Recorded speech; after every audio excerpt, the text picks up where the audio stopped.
다 같이 사도신경으로 우리의 신앙을 고백하겠습니다.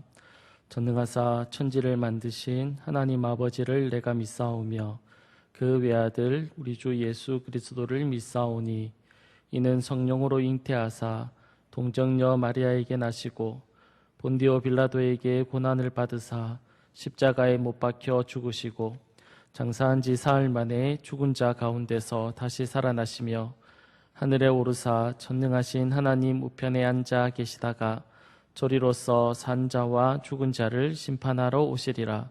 성령을 믿사오며 거룩한 공예와 성도가 서로 교통하는 것과 죄를 사하여 주시는 것과 몸이 다시 사는 것과 영원히 사는 것을 믿사옵나이다. 아멘. 찬송가 405장입니다.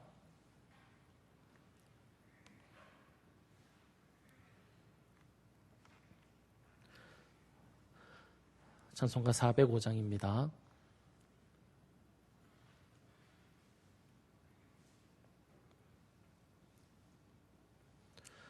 찬송가 405장입니다. 주의 친절한 팔에 안기세 우리 마음이 평안하리니 항상 기쁘고 복이 되겠네. 영원하신 팔에 안기세 주의 팔에 그 크신 팔에 안기세 주의 팔에 영원하신 팔에 안기세 날이 갈수록 주의 사랑이 두루 광명하게 비치고 천성 가는 길 편히 가리니 영원하신 팔에 안기세 주의 팔에 그 크신 팔에 안기세 주의 팔에 영원하신 팔에 안기세 주의 보좌로 나아갈 때에 기뻐 찬미 소리 외치고 겁과 두려움 없어지리니 영원하신 팔에 안기세 주의 팔에 그 크신 팔에 안기세 주의 팔에 영원하신 팔에 안기세. 아멘. 하나님의 말씀 보겠습니다. 하나님의 말씀은 출애굽기 11장 1절에서 10절 말씀입니다. 출애굽기 11장 1절에서 10절 말씀입니다.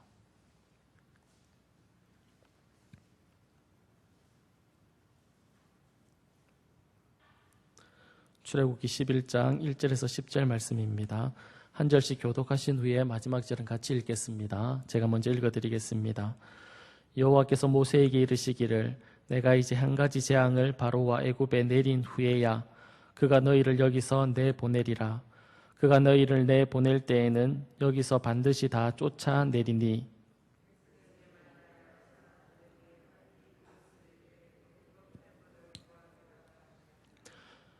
여호와께서 그 백성으로 애굽 사람의 은혜를 받게 하셨고 또 그 사람 모세는 애굽 땅에 있는 바로의 신하와 백성의 눈에 아주 위대하게 보였더라.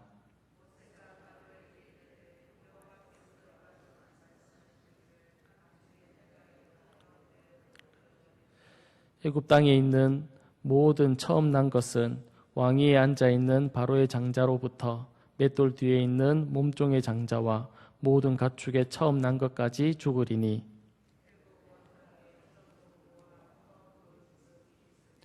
그러나 이스라엘 자손에게는 사람에게나 짐승에게나 개 한 마리도 그 혀를 움직이지 아니하리니 여호와께서 애굽 사람과 이스라엘 사이를 구별하는 줄을 너희가 알리라 하셨나니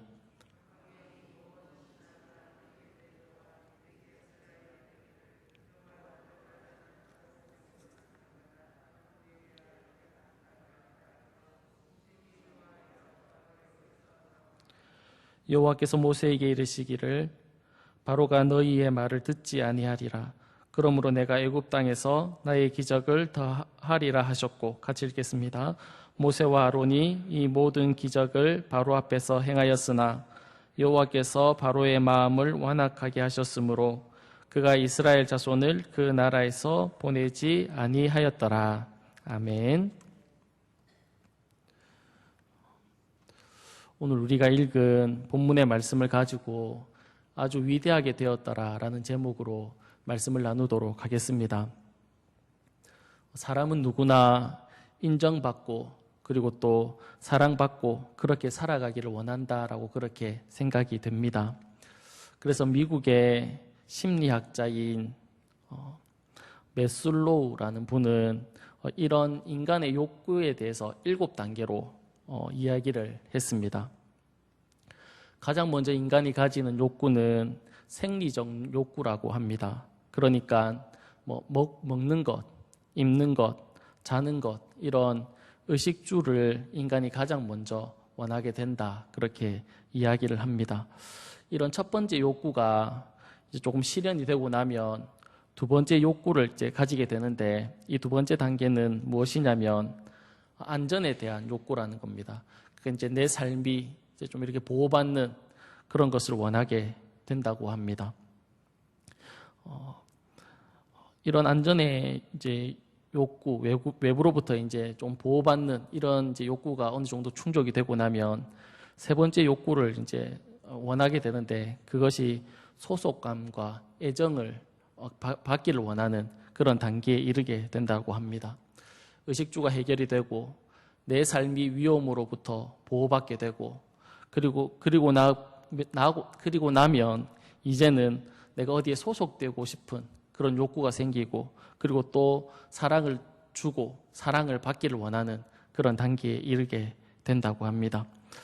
이제 이제 거기까지 이제 어느 정도 이제 이루어지고 나면 그 다음의 욕구가 무엇이냐면 오늘 우리가 읽은 본문과 관련이 있는데 존경의 욕구를 원하게 된다라고 그렇게 말을 합니다. 생리적 욕구, 안전의 욕구, 그리고 소속감과 애정의 욕구가 충족되고 나면 이제는 다른 사람들로부터 자신의 능력을 인정받고 그리고 또 존경받고 싶은 그런 욕구가 생기게 됩니다. 그 다음에는 이제 배움의 욕구도 있고 아름다워지려고 하는 욕구도 있고 그리고 자아 실현의 욕구가 있다. 그가 이런 말을 했습니다. 메슬로우라는 심리학자의 말에 따르면 사람들은 자신의 능력을 인정받고 그리고 또 다른 사람들로부터 존경받고 싶은 그런 욕구가 있다라고 그렇게 이야기합니다. 어떻게 하면 우리는 다른 사람들로부터 인정받고 그리고 또 존경받으면서 살아갈 수 있을까요? 오늘 본문에 보면 그 방법에 대해서 우리에게 설명해 주고 있습니다. 본문 3절입니다. 여호와께서 그 백성으로 애굽 사람의 은혜를 받게 하셨고 또 그 사람 모세는 애굽 땅에 있는 바로의 신하와 백성의 눈에 아주 위대하게 보였다. 그렇게 말을 합니다. 모세가 처음부터 애굽 사람들과 애굽의 신하들과 백성들의 눈에 위대하게 보였을까요? 그렇지 않습니다. 모세는 그들에게 아무런 영향력도 끼치지 못하는 그런 존재였습니다. 우리가 이제 출애굽기를 쭉 이렇게 살펴오면서 이제 앞에서 우리가 살펴봤는데 모세가 바로에게 가서 이스라엘 백성들을 보내줄 것을 요구하게 됩니다. 그때 바로가 어떻게 이제 행동을 하게 되냐면 이스라엘 백성들을 더 힘들게, 더 고통스럽게 했었습니다. 평소에 이스라엘 백성들이 벽돌을 만들었었는데 그 벽돌에 만들 때 들어가는 집을 애굽 사람들이 제공해 줬습니다. 그 집들을 이제 제공해 주는 집을 받아서 벽돌을 구워서 만들었는데 모세가 바로에게 가서 이스라엘 백성들을 보내어 달라고 요구한 이후에는 이제 바로가 이스라엘 백성들이 벽돌을 만들 때 집을 제공해 주지 않습니다. 그러면서 뭐라고 얘기하냐면 평소의 수만큼, 너희들이 평소에 만들었던 수만큼 그 벽돌을 만들라라고 그렇게 이야기를 했습니다. 그 이야기를 들었던 이스라엘 백성들이 자신의 일들이 더 힘들어지고 더 고통스럽게 되었다라는 것을 알고는 모세를 향해서 마음이 상하게 됩니다. 그리고 난 이후에 모세가 이스라엘 백성들에게 가서 이렇게 얘기합니다. 하나님께서 너희들을 애굽에서 건져 주실 것이다. 그러니까 그 하나님에 대해서 이야기를 합니다. 그때 이스라엘 백성들이 모세로 인해서 마음이 상해 있으니까 어떻게 됐냐면, 모세의 이야기를 어떻게 들었냐면 출애굽기 6장 9절에 보면 이스라엘 백성들이 모세의 이야기를 어떻게 들었는지에 대해서 설명하고 있는데, 출애굽기 6장 9절에 보면 이렇게 이야기합니다.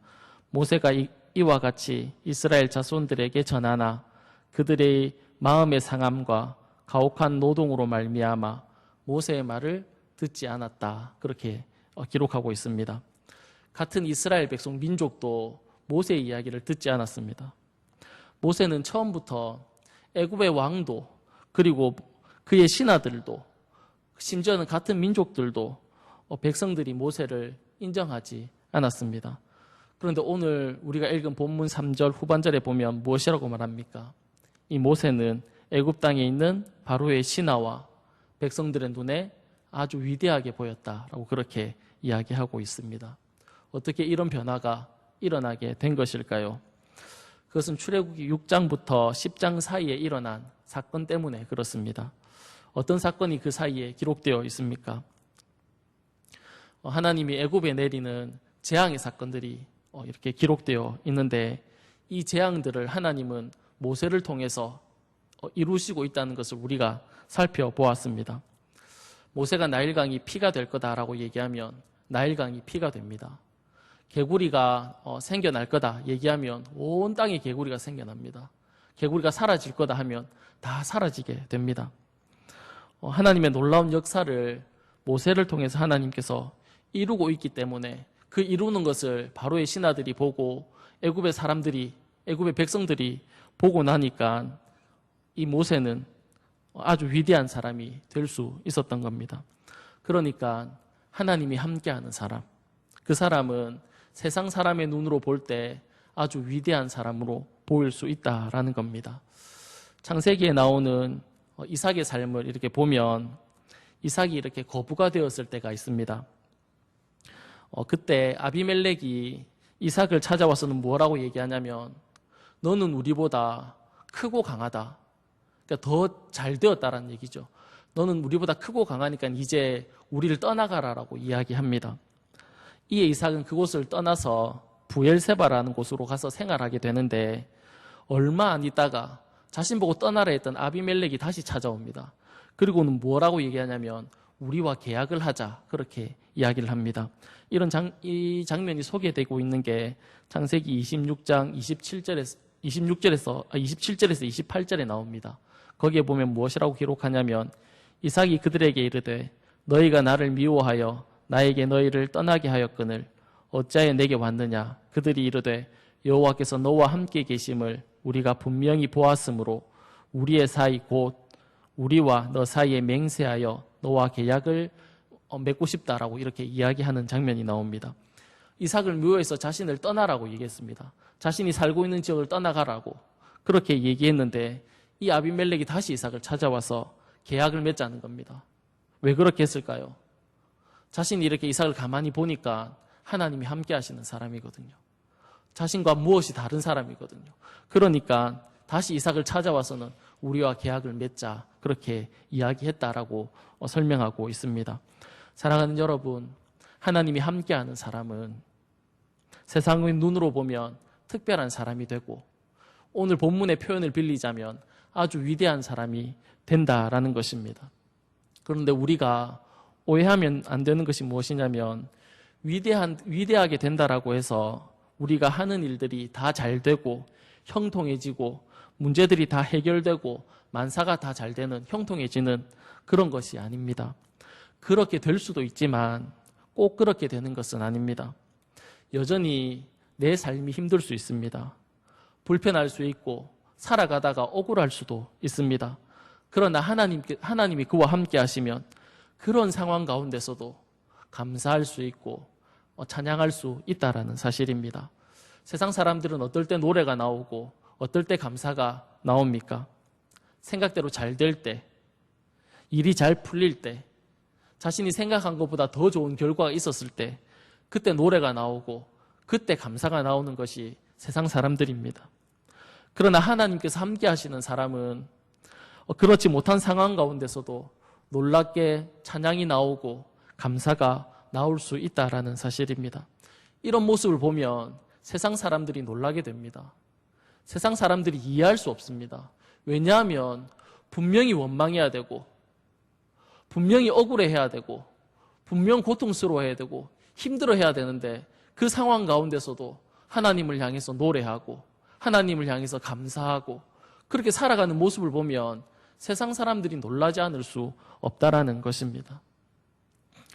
모세는 처음에 바로 앞에 가는 것이 두려웠습니다. 그래서 하나님께서 모세에게 바로 앞에 가라라고 얘기했을 때 나는 못 갑니다.